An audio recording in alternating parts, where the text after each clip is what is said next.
Calls are mounting for the maintained pressure on big tech companies after political bias was uncovered within Google and Facebook. One conservative organization is leading the charge for change within the company. Here's One America's Gabrielle Cuccia. So Justin, tell us a little bit about what you do in the scope of big technology in the modern day. Sure. So as the director of the Free Enterprise Project, what we do is very unique. We are the largest conservative shareholder activist. So when conservatives hear the word activist, they run away. Like that's what liberals do. What we did is we turned their project, the left's liberal shareholder activism, and did a complete 180. So we hold corporations accountable and try and get them back to the free market tracks from whence they started. So that's our goal, that's our mission, is to be a watchdog for conservatives on corporate America. What do you make about this becoming a partisan issue? Well, it's a major partisan issue. It was clear that the liberals just wanted to defend Google and all of their activities against any accusations of anti-conservative bias. But when it comes out that Google is using the Southern Poverty Law Center, one of the most outrageous organizations in this country that lists basically policy enemies as hate groups.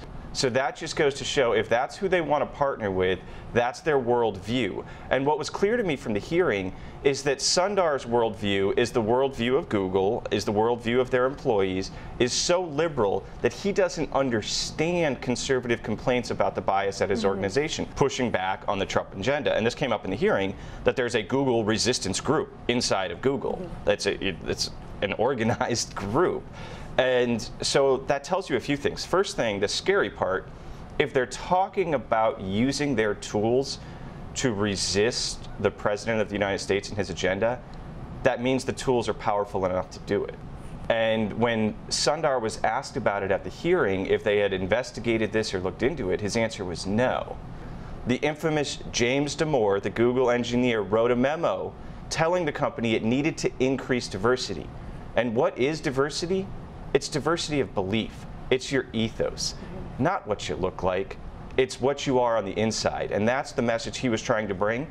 So what did Sundar Pichai do? Fired him.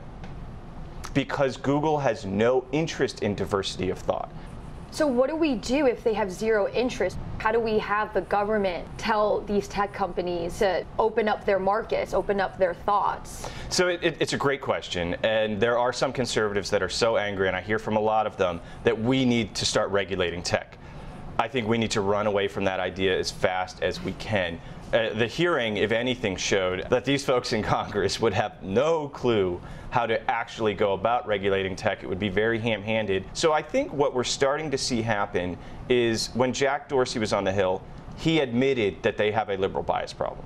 Facebook is currently investigating itself, hired a high-priced DC law firm here to interview conservative groups about how they can fix their anti-conservative bias. So we're starting to see some markets correcting in the sense that leadership is realizing at some companies, not yet at Google, not yet at Google, but at some companies that this is a problem that they need to address. And so we can see the market playing out in that way, and Google will crack eventually on this issue too. So what are some of the things that Google ought to fix right now? Hiring. At the leadership level, at the board level, because again, everything flows from the top. And truly, this is how you avoid groupthink, is you have people that will have different beliefs, different ethos, different backgrounds. We really hope to see some movement on Google's end, so thank you very much for speaking your truth. I appreciate it. They're going to be hearing from us some more. Want to see more videos like this? Click on the link below and subscribe to One America News on YouTube, and call your cable provider and kindly demand that One America News is added to your lineup. Call and subscribe today.